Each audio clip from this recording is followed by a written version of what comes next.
Isang malupit na prank na naman ang ginawa ko sa aking mga magulang at sobrang pinagandaan ko to. Makikita nyo, balot na balot ako. Naka-jacket, naka-sombrero, nakabalot ang muka, naka-shades. Lahat ginawa ko para matabunan yung mukha ko at hindi ako makilala ni mama at papa. Ang plano nga pala ay i-prank sila sa palayan at pupunta ako dun. At makikita nyo, nagpunta kami sa palayan. Diyan ko gagawin yung prank ko sa kanila. Umagang-umaga nga yan, mga alas 6 ng umaga. Talagang mga tulog pa sila. At ang plano ko ay magsusunog ako ng dayami at para magtataka sila mama, bakit nagsisilab yung mga yon? Eh di ba hindi pa naman tuyo yung mga dayami? At tatanungin bakit nagsisilab din ng dayami? Tapos pupuntahan nila ako doon.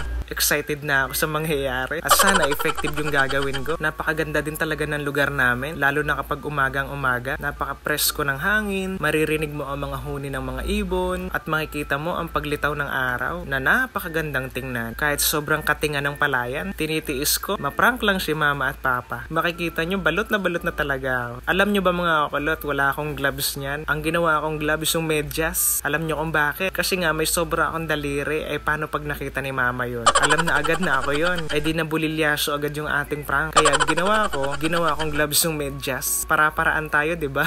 Yung time nga na to, naiinip na ako. Kasi sobrang tagal talaga nilang pumunta. Hindi ko alam kung anong ginagawa nila. Ang kasabwat ko nga pala dito ay ang aking kapatid na babae. Doon muna ako tumulog pagka uwi ko para hindi agad mahalata ni mama at papa. Alas 2 nga pala ng madaling araw ako nakauwi galing Maynila at dumiretso muna ako sa bahay ng aking kapatid. At para mamayang madaling araw, pupunta na lang ako sa palayan at para doon isurprise sila mama at papa. Alam nyo ba nung pumunta kami doon, nakita ko yung tsuhin ko na nagbibilad ng palay. Eh nagtataka nga bakit may mga taong nandun. Tinititigan nga kami. Ako naman, syempre, hindi makatiis. Baka mapagbintangan kami magnanakaw. Kaya sabi ko, lapitan ko na kaya. Nung paglapit ko, nakatitig lang si Tiyo sa akin. At bigla ako nagpakilala. Sinabi ko, Tiyo, kamusta po? At ang reaksyon ni Tiyo, gulat na gulat. Hindi pa rin makapagsalita. Yun pala, naghahanda na siyang bunutin yung gulok niya. Kasi akala niya kaaway ako, masamang tao. Kaya nagre-ready siya.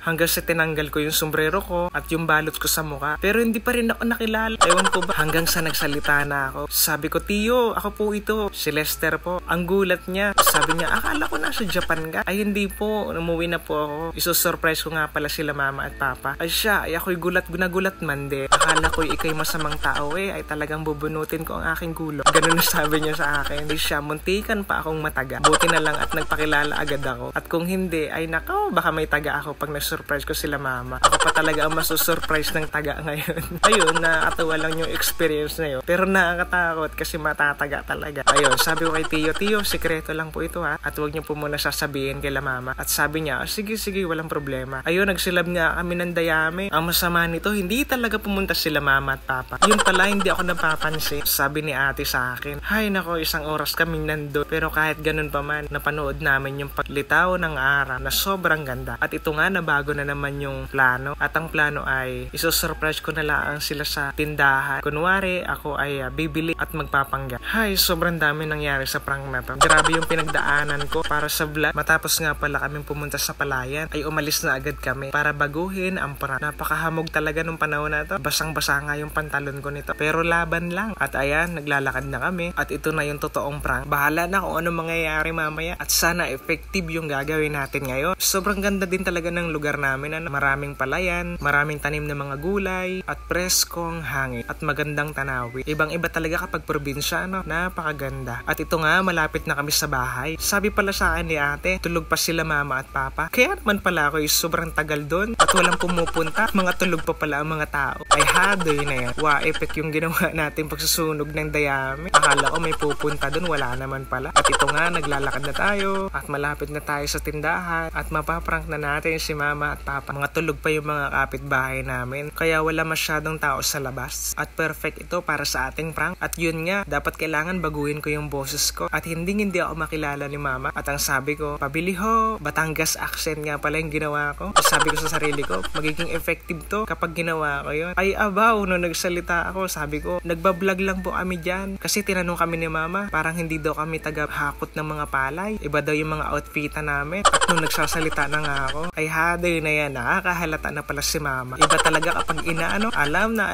anak niya talaga yung nagsasalita. Hindi ikakaila, diba? Anong talas ng pakiramdam. Ginawa ko na ngayon pagbabago ng boses ko pero nahalata pa rin talaga. Kaya naman ang aking mama. Ayun, todo iya. Nagulat nga ako dyan kasi tinanong ko siya bakit siya nahihilo at naululula. Sabi pa nga niya tumataas daw yung dugo niya. At syempre ako, anak ako, nangamba ako, diba? At yun pala, ako pala yun na prank. At alam na niya pala, ay yapos agad man din. Ay nako, nakakatuwa. At ang sarap sa pakiramdam na nakita ko ulit ang aking mga magulang. Ayan, si Papa, niyakap ko ng mahigpit at talaga naman nakakamiss silang dalawa. At yan nga, sabi niya kay Tia, ayan no, pinrank na naman ako ng bunso ko. At kuninto nga pala ni Tio yung mga nangyari kanina. Muntik na naman na umataga. Kamuntik-muntikan na talaga. Kung hindi talaga ako nagpakilala, ay wala. Well, mabait talaga si Lord. Hindi niya gagawin yon. Ayan. At may magandang purpose ako sa gagawin ko kay na mama at papa. Epic fail yung ating prank. Parang ako pa talaga yung na-prank. Ang tawag doon, prank ganro. Ha, yung sarap talaga sa pakiramdam na makita mong masaya ang magulang mo. Ganon din ba kayo lahat? Nagagawin ang lahat para mabigyan ng kasiyahan at pagmamahal ang ating mga magulang. Kahit sa simpleng regalo, pag uwi ninyo, mahabang panahon, isurprise sila at makita kayo na masaya, na maayos ang buhay, walang sakit, ay masaya na sila doon. Sobrang dami ng pinagdaanan ng prank na to. At kahit ganon pa man, napasaya ko sila. Natatandaan ko nung bata pa kami, walang-wala kami. Yung hirap din kami sa buhay. Pero ngayon, unti-unti na nakakaluwag-luwag